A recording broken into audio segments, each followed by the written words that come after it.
இயேசுவில் அன்புள்ளம் கொண்டவர்களே, இயேசுவின் மனநிலையை கொண்ட நமக்கு திறந்த மனம் வேண்டும்.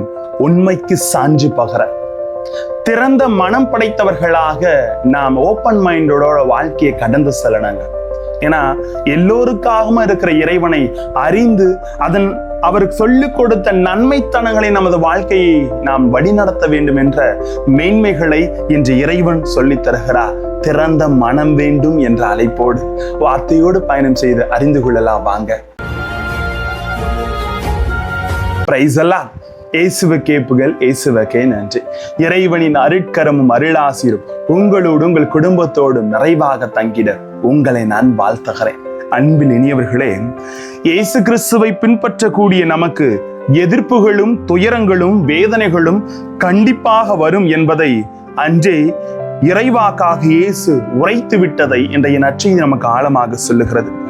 விழுமியங்களின் அடிப்படையில் உலக போக்குக்கும் கிறிஸ்துவ வழிக்கும் உரசல் ஏற்பட்டு எதிர்ப்புகள் வரும் என்பது ஒருபுறம் உண்மை என்றாலும், சமய நம்பிக்கையின் அடிப்படையிலும் இன்னொரு புறம் எதிர்ப்புகள் வரும் என்பதே உண்மை என்று பார்க்கப்படுகிறது. ஆம், மதத்துக்கு மதம் உரசல்கள் இருக்கும் என்பதை இவ்வாறு இயேசு சொல்லுகிறார். உங்களை கொள்வோர் கடவுளுக்கு திருப்பணி செய்வதாக என்னும் காலமும் வருகிறது என்று யோவான் 16:2 சொல்லுகிறார். ஒரு மதத்தை சார்ந்தவர்கள் மற்ற மதத்தை சார்ந்திருப்பவர்களை கொல்லுவது மதத்தின் கடமையாக பார்க்கப்படும் என்பதையே இவ்வார்த்தைகள் உணர்த்துகிறது. இன்று கூட அப்படி நடப்பது நாம் அறியாத ஒன்றல்ல. இன்று போட்டிகள், பொறாமைகள், ஏற்றத்தாழ்வுகள், ஒரு மதம் இன்னொரு மதத்தின் மீது இப்படி பலவிதமான போராட்டங்கள், நாடுகள் இன்னொரு நாடுகள் மீது இப்படி பல போராட்டங்கள் நம்மை சூழ்ந்து இருக்கிறது. சமயம் என்பது கடவுளை நோக்கி மனித ஆன்மாவை அழைத்து செல்லும் பாதை என்கிற உன்னதமான புரிதலை பலர் கொண்டிராத காரணத்தினால்தான் இப்படிப்பட்ட உரசல்களும் வெறுப்புகளும் தலை தூக்குகின்றன. ஆகவே மற்ற சமயத்தை சார்ந்தவர்களுக்கு கிறிஸ்தவர்களாகிய நம்மை குறித்து சகிப்புத்தன்மையையும் ஏற்றுக்கொள்ளும் மனமும் இருக்கிறதோ இல்லையோ, இயேசு கிறிஸ்துவை பின்பற்ற கூடிய நாமும் மற்ற சமயத்தை சார்ந்தவர்களை குறித்து சகிப்புத்தன்மையும் ஏற்றுக்கொள்ளும் மனப்பான்மையும் கண்டிப்பாக கொண்டிருக்க வேண்டும். அப்படிப்பட்ட அகலமான, விலாசமான, விசாலமான மனதை நாம் வளர்த்து கொள்ள வேண்டும். அதனால ஓப்பன் மைண்டு, திறந்த மனம் வேண்டும். எல்லாத்தையும் ஏற்றுக்கொள்ளணுங்க. கிறிஸ்துவ பிள்ளைகள், கிறிஸ்துவை பின்பற்றுபவர்கள் எல்லோரையும் ஏற்றுக்கொள்ளுகிற மனப்பான்மை வேண்டும். அதனால்தான் ஆண்டவர் சொல்ல விரும்புகிறார், நாம் வாழும் இந்த இந்திய மண் பல சமயங்களின் கலவை என்பதை நாம் அறிந்திருக்கிறோம். ஆகவே தான் மதச்சார்பற்ற கொள்கையை வலியுறுத்தப்படுகிறது.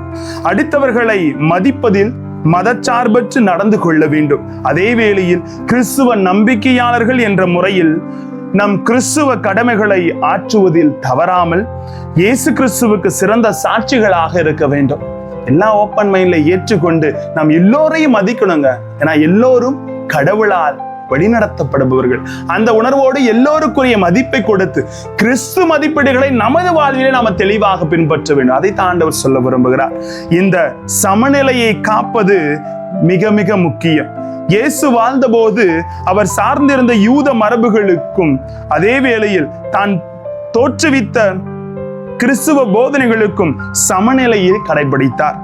இந்த சமநிலை என்பது இரண்டு வழிகளுக்கும் தலையாட்டுவதல்ல. ஆத்துல ஒரு கால் சேத்துல ஒரு கால்ன்ற மாதிரி எல்லாத்துக்கும் ஓகே சொல்றது கிடையாது. மாறாக இரண்டிலும் உள்ள உண்மைகளை உணர்ந்து கொண்டு அதில் உள்ள நன்மைகளை அங்கீகரிப்பது, இதுதாங்க நம்ம எல்லாருக்கும் முக்கியம். நாம் எல்லோரும் கடவுளால் வழிநடத்தப்படுபவர்கள்.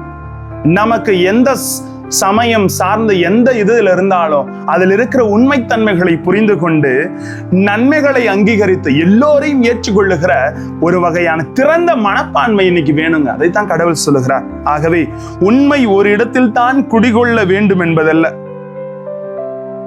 எல்லாரிடத்திலும் உண்மை நிறைந்திருக்கிறது என்பதை அறிந்து கொண்டு உண்மையை உணர்ந்த தூயாவியானவரின் துணையை அருளுகின்ற ஆண்டவர் இயேசுவின் அருள் கொண்டு நாம் கடந்து செல்ல வேண்டும். நாம் தூயாவியானவரின் துணை பெற்றவர்களாக அவர் நம்மில் விதைக்கும் உண்மைக்கு சான்று பகிர்ந்து வாழ முயற்சி எடுக்கணுங்க. அதை தான் கடவுள் விரும்புகிறார். Be like a open mind. திறந்த மனதோடு வார்த்தை ஏற்றுக்கொண்டு செயலாக்கப்படுத்துங்கள். எல்லோரையும் அன்பு செய்யுங்கள். ஆசீர் உங்களோடு. ஜெபிப்போமா.